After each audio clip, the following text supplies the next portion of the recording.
সেদিন সাহাবীরা আপনার চোখে পানি দেখে বলল, ইয়া রাসূলুল্লাহ, আপনি কাঁদছেন কেন? আপনি বললেন, আমার ভাইদের খুব দেখতে ইচ্ছে করছে। সাহাবীরা বললেন, আমরা কি আপনার ভাই নই ইয়া রাসূলুল্লাহ? আপনি বললেন, না, তোমরা আমার সাহাবী।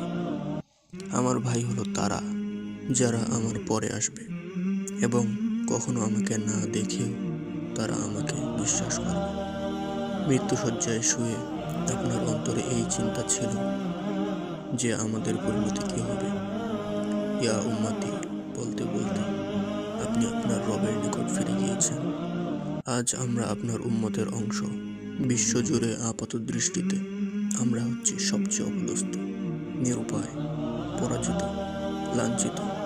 অথচ বাস্তবে আপনার উম্মতের অংশ হওয়া যে গোটা বিশ্বের সব